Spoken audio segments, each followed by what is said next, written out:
देखिए हर खबर यहीं पर, सब्सक्राइब कीजिए टीवी 9 भारतवर्ष। टीवी 9 भारतवर्ष के बेहद खास शो ई कॉन्क्लेव में आपका स्वागत है। मैं हूं दिनेश गौतम। मोदी सरकार की सेकेंड इनिंग का 1 साल पूरा हो चुका है। सरकार के कद्दावर मंत्री आज टीवी 9 भारतवर्ष पर आ रहे हैं, सरकार की उपलब्धियां बता रहे हैं, विपक्ष के भी दिग्गज सरकार की खामियां गिना रहे हैं। लेकिन कोरोना काल में भी कुछ राज्य हैं जो बीमारी से नहीं बल्कि मोदी से जंग में जुटे हैं। उसमें बंगाल का नाम सबसे ऊपर है। आरोप है कि ममता बनर्जी आंकड़े छिपा रही हैं। मोदी की दीदी सी अदावतें सारा मुल्क जानता है, लेकिन संकट काल में भी ऐसा करना कितना जायज है? कहीं ऐसा तो नहीं कि कोरोना उलट फेर कर आएगा और बंगाल ममता के हाथ से निकल जाएगा? इन्हीं सवालों के बीच हम शुरू करेंगे हमारा बेहद खास शो, लेकिन उससे पहले आपका परिचय मेहमानों से करवाता हूं। हमारे साथ जुड़ रहे हैं इस चर्चा में भारतीय जनता पार्टी की पश्चिम बंगाल इकाई के अध्यक्ष दिलीप घोष साहब, बहुत स्वागत है सर आपका। प्रदीप भट्टाचार्य हमारे साथ जुड़ रहे हैं, राज्यसभा सांसद हैं कांग्रेस के, स्वागत है सर। मोहम्मद सलीम साहब, नेता सीपीआई, हमारे साथ इस चर्चा में शामिल हो रहे हैं, बहुत स्वागत है सर। और इसके अलावा खालिद अब्दुल्ला, टीएमसी के नेता, हमारे साथ इस चर्चा में शामिल होंगे, उनका भी मैं इस्तकबाल करता हूं। लेकिन सबसे पहले दिलीप घोष साहब के पास मैं जाना चाहूंगा। दिलीप घोष साहब, अब चीजें ठीक होने लगी, आंकड़े ठीक रूप में सामने आने लगे, वस्तु स्थिति पता चलने लगी लोगों को? नहीं, ये तो नहीं बोला जाएगा, माना जाएगा कि ठीक है, क्योंकि यहाँ 2 प्रकार के आंकड़ा दिया जाता है। ये मौत जो होती है एक कोरोना से, दूसरा कोमोर्बिडिटी करके कलम आता है, वो जबरदस्ती गिनाया गया कि ये जो दूसरा बीमारी से ग्रसित थे लोग मर गए, इसको नहीं माना जाएगा। उसकी संख्या 72 होकर आंकड़ा वहीं पर रुका हुआ है 1 महीना से। वो क्यों नहीं बढ़ रहा है, क्यों नहीं बदलता है, मुझे समझ नहीं आती है। इसलिए ये शंका तो है और ये कॉम्प्लेन भी है, लेकिन फिर भी अभी जिस जहां मोड़ पर हम आए हैं, काफी गति से संख्या बढ़ रही है हर प्रकार की, और यहाँ दोनों की संख्या में बहुत अंतर था। एक मौत ज्यादा हो रही थी अनुपात से, और जो स्वस्थ होकर घर जा रहे थे उसकी संख्या भी कम थी। आज भी वही है देश के आधार पर। इसीलिए ये मामला बहुत चुनौतीपूर्ण है। अभी आंकड़े पर नहीं जाके इसको रोकने का सब मिलकर प्रयास करना चाहिए, क्योंकि मुझे जो लग रहा है और जो विशेषज्ञ बोल रहे थे, इसी समय बहुत बड़ा संख्या जाम करने वाला है जून में, फर्स्ट वीक में, और ये बहुत बड़ा संख्या और बढ़ सकता है संक्रमण का। और हर स्तर पर संक्रमण बढ़ी है, डॉक्टर से लेकर पुलिस तक और आम आदमी तक, सब जगह काफी मात्रा में संक्रमण बढ़ रहा है। इसलिए बहुत बड़ी चुनौती है, सब मिलकर इसको रोकने का प्रयास करना चाहिए। दिलीप साहब, मैं ये जानना चाह रहा था कि पहले के मुकाबले जो विपक्ष में और वहां सत्तारूढ़ टीएमसी के बीच टकराव देखने को मिल रहा था, गवर्नर तक की हुक्मदूली देखने को मिल रही थी, वो चीजें अब ठीक हुई हैं कदरन?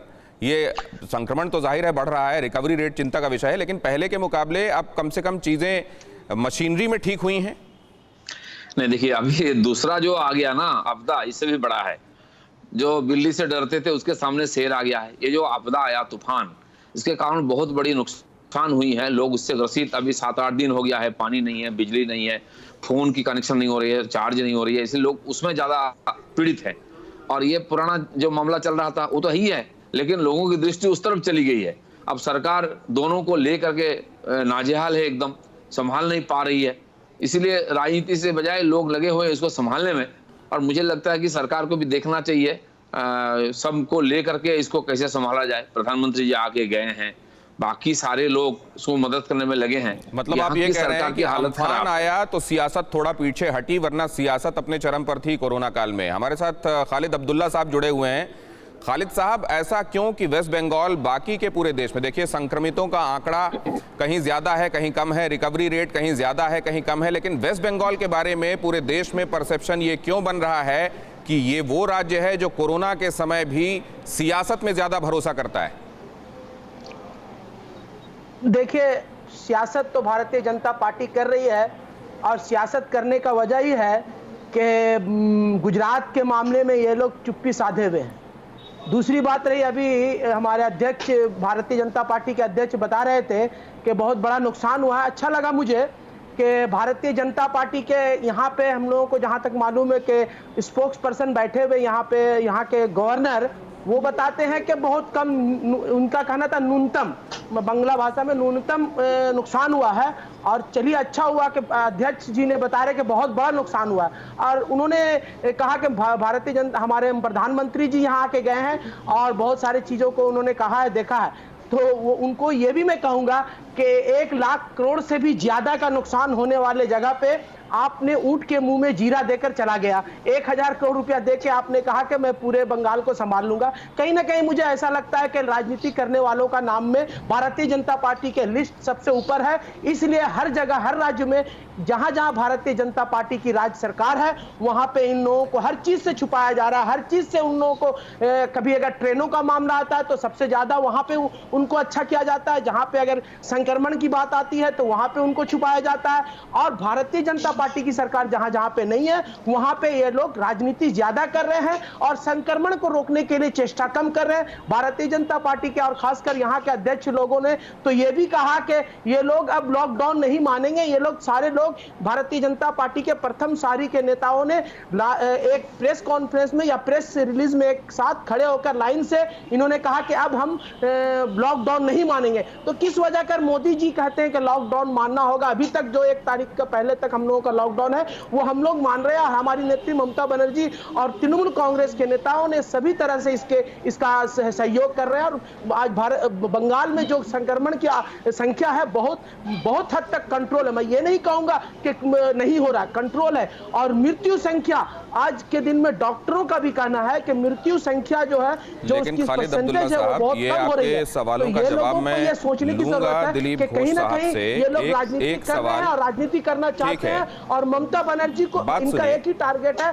कि बंगाल से ममता बनर्जी को किस तरह से, चाहे वो आपदा की संकट हो, चाहे वो संक्रमण की संकट हो, ये लोग चाह रहे हैं कि ममता बनर्जी की सरकार को यहां से हटा देंगे। लेकिन जनता ममता बनर्जी के बिल्कुल साथ और जकड़ी हुई है, पकड़ी हुई है। आशा करता हूं भारतीय जनता पार्टी 2021 में मुखी खाएगी। मैं आशा करता हूं। सर आगे भी बात होगी, एक बार में पूरा भाषण मत दीजिए। मैं आपसे ये भी जानना चाह रहा हूं, खालिद साहब मैं आपसे ये भी समझूंगा कि ऐसा क्यों है कि कुछ एक मामले में एक नज़ीर जैसी बनाने की, जो कहीं और नहीं दिख रहा है, कहीं और पर एक अलग से कमेटी नहीं बनाई गई जो डेथ को डिफाइन करेगी अलग से, मतलब जो ट्रीटिंग डॉक्टर है उसके अलावा एक कमेटी देखेगी। कोमॉर्बिडिटी के नाम पर आंकड़े हटा दिए जाएंगे। पहले जो बुलेटिन अपडेट्स दिए जा रहे थे पेशेंट्स के बारे में वो बंद किए जाएंगे, दबाव में फिर से चालू होंगे, लेकिन उसमें जो आंकड़ा दिखाया जाएगा वो सरकारी वेबसाइट के जो आंकड़े हैं उससे अलग होंगे। क्या आपको नहीं लगता कि एक बड़ी डिस्क्रिपेंसी है और जो भी खामियों की तरफ आपका ध्यान खींचता है वो आपको दुश्मन नजर आने लगता है? इस सवाल के साथ मैं आपको छोड़ रहा हूं, लेकिन मैं आऊंगा आपके पास। पहले मैं जाऊंगा मोहम्मद सलीम साहब के पास। आ रहा हूं खालिद साहब, थोड़ा इंतजार कीजिए, बाकी मेहमान भी है मेरे पास। थोड़ा धैर्य रखिए। सवाल मैंने आपको बता दिया है, धैर्य के साथ उत्तर सोचिए। मैं आ रहा हूं आपके पास। मोहम्मद सलीम साहब, क्या 1 साल से कम का वक्त चुनावों में बचा होना कोरोना के ऊपर सियासत को रखने की मजबूरी सियासतदानों के सामने हो गई है क्या? देखिए, जब कोरोना के हमले हुए तो सबको मिलकर के इसको निपट के लड़ना चाहिए था। उस जगह में ये देखा गया कि हम जब कुछ सवाल उठा रहे थे मजदूरों के लिए या किसानों के लिए या बेरोजगारों के लिए, तो कहा जाता सियासत मत करो। लेकिन आज जो घमासान हो रहा है, चाहे वो बंगाल में हो, चाहे दिल्ली में हो, चाहे महाराष्ट्र में हो, आपके मीडिया में हम रोज नहीं देख रहे हैं राहुल गांधी को लेकर घमासान। आज जैसे आप ई कॉन्क्लेव के नाम पर अभी बीच में सोनिया गांधी ने ये कहा, तो देखिए राजनीति तो हो रहा है। जो पैकेज की 20 लाख का जो ढकोसला था वो भी एक राजनीति था, और रोजाना ममता बनर्जी यहाँ जो विज्ञापन दे रही है वो भी एक राजनीतिक ढकोसला है। जनता को कहा जा रहा है ये सब सवाल तुम मत करो, लेकिन राजनेता और मीडिया में अपनी बात होती रहेगी। हम अगर आंकड़ा छुपाने की बात करते हैं तो हमारे यहाँ बंगाल में हम शुरू से ये कह रहे हैं, ये राजनीति है कि आंकड़ा छुपाया जा रहा था, टेस्ट कम हो रहा था। यही चीज गुजरात में भी हम देख रहे हैं। लेकिन मीडिया का एक राजनीति अपना है। हम अगर आपसे पूछेंगे कि कितने मजदूर मारे गए ट्रेन के सफर के दौरान, कितने लोग भूखमरी में मारे गए, कितने लोगों का रोजगार गया, मीडिया हाउस में कितने लोगों की छटनी हुई, तो ये आंकड़ा आप नहीं बोल पाएंगे। हमारे देश में चाहे केंद्र सरकार हो चाहे राज्य सरकार हो, वो पिछले कई वर्षों से आंकड़ा छुपा रहे हैं। इसलिए जीडीपी का हाल आप देखो, बेरोजगारी का हाल देखो, किसानों का हाल देखो, और ये मजदूर जो माइग्रेंट लेबरर्स हैं उनकी परेशानी देखो। ये आंकड़ा छुपाने से ये बात हुआ है। ट्रांसपेरेंसी के अलावा नहीं हो सकता, ट्रांसपेरेंसी चाहिए। लेकिन दूसरी बात यह है कि जब मानवता को बचाने के लिए लड़ना चाहिए था एक साथ, उस वक्त आज हमारे देश में हम देख रहे हैं ये लॉकडाउन के घोषणा जिस तरह से उसका इम्प्लीमेंटेशन हुआ, चाहे राज्य में हो चाहे केंद्र में हो, ये मानव जीवन को रक्षा से ज्यादा मानवता की हत्या की गई। और जब ये मानवता की हत्या की गई है तो ये एक सबसे बड़ा राजनीति है। खदान को बेचने की बात की जा रही है, एफडीआई को 100% लाने की बात की जा रही है, सरकारी कंपनी को बेचने की बात की जा रही है, ये सब राजनीति नहीं है। लेकिन हम जब कह रहे हैं 7,500 रुपया महीना 3 महीना गरीब के खाते में दो, तो कहा जाता है ये राजनीति है। हम जब ये ममता बनर्जी को ये कह रहे हैं कि राशन की चोरी हो रही है, इसको बंद करो, तो कहते हैं ये राजनीति हो रही है। एक हफ्ता हो गया पेड़ गिरा हुआ है, एक हफ्ता हो गया बिजली नहीं है, टेलीफोन के कनेक्शंस नहीं है, ये लेकर हम जब सवाल सड़क में उतर के करते हैं तो कहा जाता है ये राजनीति हो रहा है। तो जनता को बचाने की बात करने की राजनीति है और जनता को मारने वाली राजनीति क्या है? खालिद अब्दुल्ला साहब, जब बाकी लोग बोल रहे हैं तो धैर्य से सुन लीजिए, आप अपने दिमाग में रखिए, जवाब दीजिएगा आगे, मैं आऊंगा आपके पास। प्रदीप भट्टाचार्य साहब के पास मैं जा रहा हूं। प्रदीप भट्टाचार्य साहब, क्या ये अभी तक जो चर्चा हुई उसका सार संक्षेप ये है कि वाकई कोरोना में सियासत हो रही है, वेस्ट बंगाल उसका अपवाद नहीं है और इसमें कोई पार्टी किसी से कम नहीं है? कितना? 38,517 यूरो। प्रदीप भट्टाचार्य साहब, आपके पास आया हूं मैं, क्या आपको आवाज आ रही है मेरी? प्रदीप भट्टाचार्य साहब, सुन पा रहे हैं आप मुझे? प्रदीप भट्टाचार्य साहब का ऑडियो एक बार फिर से देखिए, उनको मेरी आवाज जाए ये सुनिश्चित कीजिए। इस बात को लेकर दिलीप घोष साहब के पास मैं जाता हूं। दिलीप घोष साहब, संवैधानिक पद पर बैठे हुए व्यक्ति के विषय में ये कहा जाना कि वो प्रवक्ता हैं भारतीय जनता पार्टी के, ये क्यों है? एक पार्टी जो असल में मैं नहीं मानता कि तर्ज पर चलती है, वो संवैधानिक पद को नहीं मानती, इसलिए ऐसा है? या आपको ये लगता है कि इसमें कहीं कोई गुंजाइश ऐसी छोड़ी गई कि संवैधानिक पद की मर्यादा को भी किनारे रखकर वहां पर वो हो रहा है जो अभी जिसका हवाला खालिद अब्दुल्ला साहब ने दिया, spokes person Bharatiya Janata party governor को कहा जा रहा है? नहीं, देखिए, इनकी जो लड़ाई है ना, अब कोरोना के खिलाफ लड़ाई नहीं हो करके केंद्र और राज्यपाल के खिलाफ लड़ाई हो गया है। अब ये जो महामहिम राज्यपाल जी हैं, अभी इनके खिलाफ इनकी लड़ाई, और इसके पहले वाला का सोचिए। और माननीय यहाँ हमारे कम्युनिस्ट नेता बैठे हुए हैं, उनका भी इतिहास ऐसा रहा है। इनकी लड़ाई हमेशा राज्यपाल के खिलाफ रहेगा, केंद्र के साथ रहेगा। ये बंगाल की कल्चर हो चुकी है लड़ाई की। इसके पहले जो सज्जन थे, हमारे बहुत महान व्यक्ति थे राज्यपाल, उनके खिलाफ भी ऐसा है। बीजेपी का ऑफिस हो गया है, गवर्नर हाउस, ये सब चलता था। इसलिए इनकी लड़ाई हमेशा दूसरी तरफ लोगों का डाइवर्ट करने का है। लेकिन व्यवहारिक बात, ये बात हमेशा बंगाल के बारे में आता है। एक आपदा चल रहा था, दूसरा आ गया है, किसी की तैयारी नहीं है। अब देखिए, अभी फनी हुआ पिछले साल, 1 साल पहले उड़ीसा में इतना आपदा, एक आदमी नहीं मरा था। अब बंगाल में 1 सप्ताह पहले से जैसा फोरकास्ट किया गया, हर एक बात वैसे ही आया, लेकिन कोई तैयारी नहीं था। इसीलिए यहाँ 80-90 लोगों का मौत हो गया है। अभी तो दूर दूर जगह में कोई कम्युनिकेशन नहीं है, जाने का रास्ता नहीं खुला है, फोन नहीं है। लेकिन अभी हमारे मित्र बोल रहे थे कि 1 लाख करोड़ रुपया नुकसान हो गया। पता नहीं किस आधार पर बोल रहे हैं। जो मुंह में आता हूं, हमारे मुख्यमंत्री बोल देती है, ये लोग रटते रहते हैं। 1 लाख करोड़ रुपया कहां से नुकसान हुआ? कहीं फसल नहीं है, जमीन पर पानी भर गया है, तो नुकसान क्या होता है? तो एक अनफ शनफ बोलना और उसी को लेकर राजनीति करना, क्यों नहीं दे रहे, ये इनकी है। और इधर देखिए, जो मजदूर को लाने की बात हो रही है, सबसे पीछे है बंगाल, लेकिन सबसे ज्यादा मजदूर बंगाल से बाहर गए। कुछ देर के लिए रोककर मैं प्रदीप भट्टाचार्य साहब को, अब आवाज जा रही है, उनके पास मैं चला जाऊं क्या? मैं आपके पास दोबारा आता हूं। प्रदीप भट्टाचार्य साहब, मेरा सवाल आपसे ये था कि क्या कोरोना के दौर में भी सियासत हो रही है? क्या कोरोना के समय भी पॉलिटिक्स हो रही है? वेस्ट बंगाल इसमें सबसे ऊपर है क्या? और कोई पार्टी किसी से पीछे नहीं है क्या? भाई साहब, देखिए, बात ऐसा है, अभी जो चीज़ बंगाल में चलते रहे, एक पॉलिटिक्स चल रहा है। सेंटर भी चाहता है बंगाल को कैप्चर करने के लिए, बीजेपी को यहाँ पर आसीन करने के लिए, इलेक्शन में कैसे जिताएंगे, ये उनका एक ध्यान है। फिर भी ममता जी का ध्यान है हम बीजेपी का साथ कैसे लड़ाई करेंगे। दोनों का काम एक ही है, बंगाल कैसे चीफ मिनिस्टर बनाएगा, कौन किसको बनाएगा, तृणमूल को फिर बनाएंगे ना बीजेपी को बनाएंगे। लेकिन मैं नहीं ये बोलने चाहता है, अभी जो संकट चल रहा है, बीजेपी और तृणमूल कांग्रेस दोनों का ख्याल नहीं है।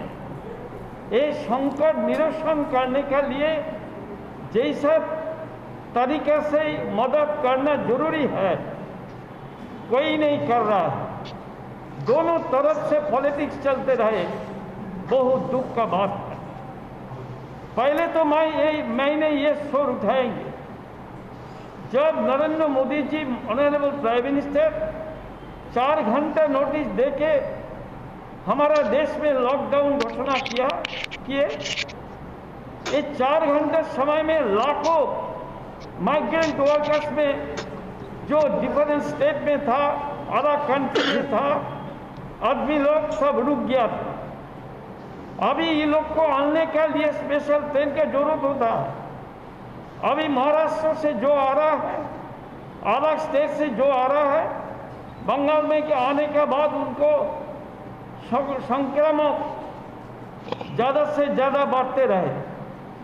लेकिन 7 दिन टाइम प्राइम मिनिस्टर उसी समय में दे सकता तो ये चीज़ डिफरेंट हो जाता है, क्योंकि all migrant workers they easily they can come back to their home. अभी तो नहीं हो रहा है ये चीज़।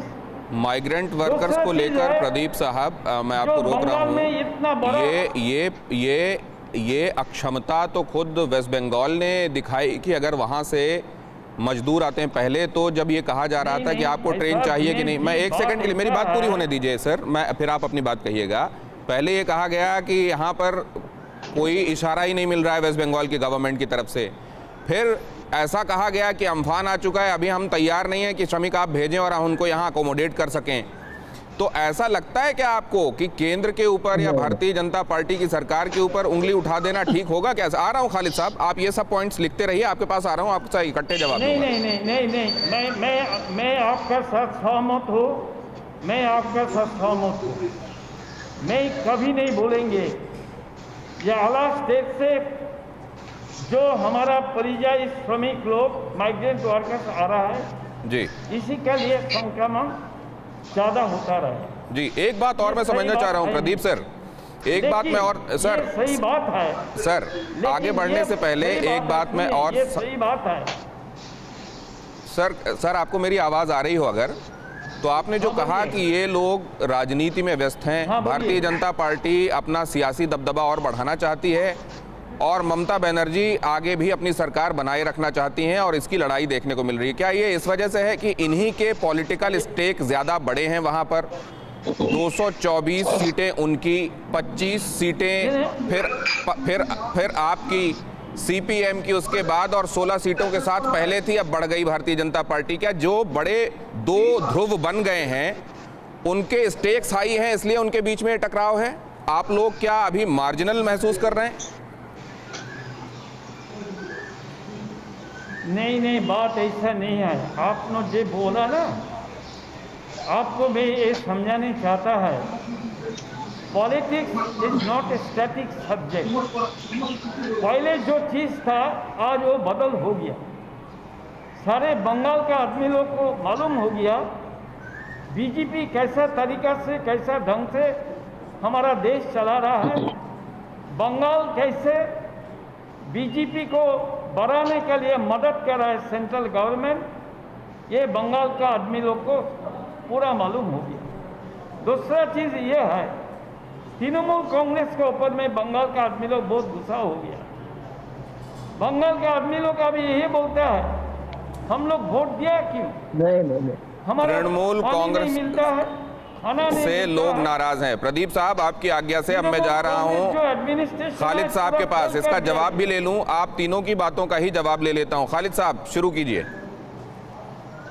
देखिए प्रदीप जी बड़े सीनियर लीडर हैं, मैं उनकी सम्मान करता हूं, लेकिन एक बात बता दूं कि अगर पश्चिम बंगाल में तृणमूल कांग्रेस से जनता नाराज होती तो 6-7 महीना पहले 3 बाई इलेक्शन हुए यहाँ पे विधानसभा की, जो कि 3 में से 2 विपक्ष पार्टी के थे, एक बीजेपी के थे, एक कांग्रेस का था, एक तृणमूल का था। लेकिन उसी दौरान पूरे विपक्ष लोग ने कहा कि सेंट्रल फोर्स लगा के इलेक्शन करना होगा, एक बूथ में सेंट्रल फोर्स रखा जाएगा तभी इलेक्शन किया जाएगा, और इलेक्शन उसी तरह से हुआ। उसके बावजूद भी बंगाल की जनता 69%, कभी कहीं पे 68%, कहीं पे 70%, वोट देकर ये 3 बाई इलेक्शन को जितवाया, तो कहीं ना कहीं तो मुझे लगता है कि जनता तृणमूल कांग्रेस के साथ बिल्कुल करीब और सटी हुई है। अभी आपका इशू है कोरोना वायरस को लेके। कोरोना वायरस में ये लोग जिस तरह से बातें कर रहे हैं, जिस तरह से दिलीप जी ने कहा कि कोरोना वायरस से पहले भी कोरोना वायरस के लेकर गवर्नर को यहाँ पे लाया जा रहा है, तो मैं उनसे ये भी कहना चाहूंगा कि कोरोना वायरस कोविड-19 से पहले भी एक्सीलेंस गवर्नर ने बहुत ही ऐसी बातों का है जो कॉन्स्टिट्यूशनल नहीं है, उसको भी लाकर खड़ा करते हैं और ममता सरकार को ये चोट पहुंचाना चाहते हैं, जो कि ममता सरकार इलेक्टेड सरकार है। इलेक्टेड सरकार को इस तरह से और ये भी है कि ऐसी पहली बार देखा गया ऐसा गवर्नर, मैं समझता हूं कि पश्चिम बंगाल में हमारे अपने 30 साल के राजनीतिक जीवन में मैंने कभी नहीं देखा।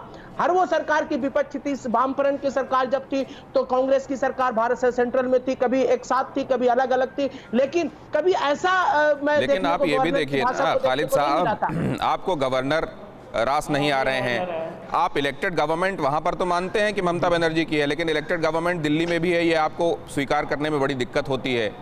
विपक्ष के नेताओं को आप होम क्वारंटाइन के नाम पर घर में नजरबंद कर देते हैं, उनको बाहर नहीं निकलने देते हैं, ये ठीक है क्या? देखिए, होम क्वारंटाइन की बातें जब की तो मैं कहूंगा कि विपक्ष के आज बंगाल के ही 2 सांसद जिस तरह से थाना में डीएम के घर पे जाकर मिছিল लेके 400-500 लोगों का एक मिছিল लेकर जाते हैं, तो कहीं ना कहीं भारतीय जनता पार्टी अपने आपस में ही डिफर हो रही है बात। और आपने इसको उस एक्सटेंट तक कर दिया है सर, इसको उस एक्सटेंट तक कर दिया है, इसको उस एक्सटेंट तक कर दिया है कि इनके सांसदों के फोन तक वहां के जो अधिकारी हैं वो उठाते नहीं हैं। आप अगर सोशल डिस्टेंसिंग एक तरफ मेंटेन करने को कह रहे हैं प्रधानमंत्री जी, और इसी के सांसद, इसी के अध्यक्ष नेता लॉकेट चैटर्जी डीएम से मिलने जाती हैं हिंसा की घटना को लेकर, तो उनको कह दिया जाता है कि बाद में मिलेंगे, अभी वो व्यस्त हैं, अभी वो वीडियो कॉन्फ्रेंसिंग में व्यस्त हैं कलेक्टर महोदय। सर जरूर क्या एमपी का कोई प्रोटोकॉल होता है, नहीं होता है सर? सोशल डिस्टेंसिंग मेंटेन करके जाइए। आप संक्रमण को बढ़ाने के लिए आप चलिए, हमने देखा ममता बनर्जी जब बाहर निकली थी उन्होंने सोशल डिस्टेंसिंग का ख्याल रखा था, लेकिन मैं दिलीप घोष साहब के पास जाऊंगा। और ये लोग पॉलिटिक्स कर रहे हैं, दिलीप घोष बार पॉलिटिक्स कर रहे हैं, हमारी तृणमूल कांग्रेस कभी देखिए दिलीप घोष पॉलिटिक्स कर रहे हैं, गवर्नर आपको रास नहीं आ रहे हैं और दिल्ली की इलेक्टेड गवर्नमेंट आपको गले नहीं उतरती है। ममता बनर्जी और उसके जितने सहयोगी, उसके नेता सलीम साहब, मोहम्मद सलीम साहब, क्या स्टेट में स्टेट का अपना एक सियासी मिजाज है और वो कोरोना के समय भी खारिज नहीं हो सकता, क्योंकि वो बहुत over a period of time बहुत स्ट्रांग होता गया है वो सियासी मिजाज। ये अंग्रेज के जमाने से लड़ते लड़ते बंगाल का एक अपना धरोहर तैयार हुआ है, और वो अच्छा तरफ ये है कि भूखमरी से अभी तक लोग मरे नहीं। जिस तरह से मध्य प्रदेश में, उत्तर प्रदेश में आप देख रहे हैं लोग मारे जा रहे हैं, सड़क के किनारे पड़े हुए हैं। यहाँ पे क्योंकि राजनीतिक ये है सचेतना, तो लोग सड़क में उतरे हैं। सरकार चाहे केंद्र सरकार, राज्य सरकार आपस में झमेला करे, बखौला बनाए, लेकिन जनता को बचा रही है। ये राजनीति का अच्छा पहलू है। हजारों कार्यकर्ता, विद्यार्थी, नौजवान वो सड़क में उतरे हैं। जब एक हफ्ते से कोई को ढूंढ कर नहीं मिल रहा है, उस वक्त सुंदरबन में हो, गांव में हो, हमारे वॉलंटियर सड़कों पे हैं, गांव में हैं, जहां मीडिया नहीं पहुंच पा रही है। लेकिन हकीकत ये भी है कि ये जो राजनीति हो रहा है, ये राजनीति का गंदगी है। ये जो राज्यपाल और मुख्यमंत्री के अंदर ट्वीट का जो झगड़ा हो रहा है, मैं गलत तरीके से कहूँ, कुत्ता बिल्ली की तरह जिस तरह से बीजेपी और तृणमूल लड़ रहे हैं, वो असल में इंसानियत के खिलाफ, साफ बात है, इंसानियत के खिलाफ है। क्योंकि वो अपने जो व्यस्तता है, चाहे केंद्र सरकार हो, टेस्ट के बारे में हो, चाहे गुजरात सरकार कम है। सलीम साहब, मैं आपके पास फिर अगर वक्त रहा तो आता हूँ। दिलीप घोष साहब के पास इन बातों को लेकर मैं जाता हूँ। दिलीप घोष साहब, फिर भी वहां पर हालात ठीक हैं, वहां मध्य प्रदेश की या दूसरे राज्यों का हवाला देते हुए मोहम्मद सलीम साहब कह रहे हैं कि कम से कम खाने के बगैर कोई नहीं मारा जा रहा है। और अभी ये बात भी यहाँ पर उठी कि भारतीय जनता पार्टी को वेस्ट बंगाल नजर आता है, गुजरात नजर नहीं आता। नहीं, देखिए सलीम साहब, इन लोगों का तो कोई जिम्मेदारी नहीं है एक्स्ट्रा प्लेयर के रूप में, इसलिए इनका आलोचना करना ही केवल काम है। मैं ये जो आज समस्या माइग्रेंट लेबर क्या है, इसका देन किसका है?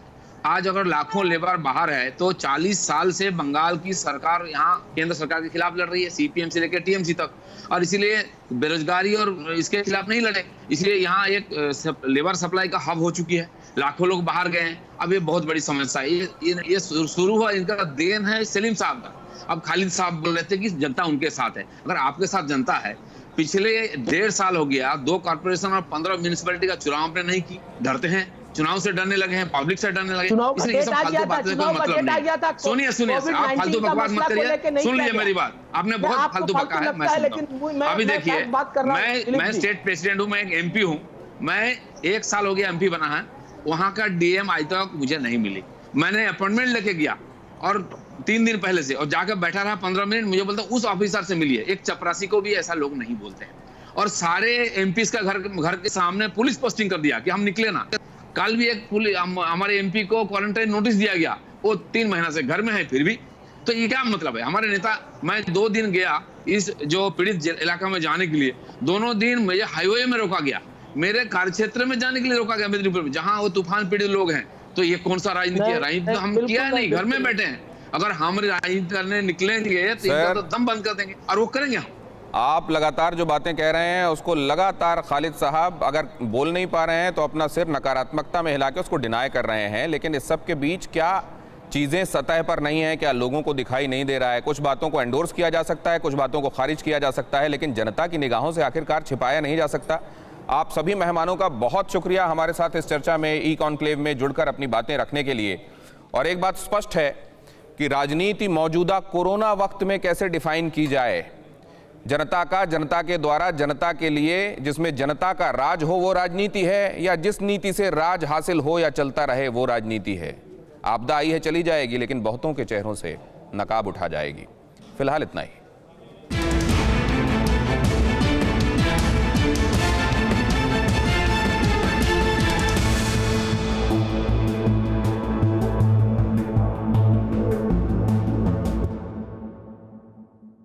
न्यूज़ टॉप 9 रोज सुबह 7 बजे और शाम 7 बजे सिर्फ TV9 भारतवर्ष पर।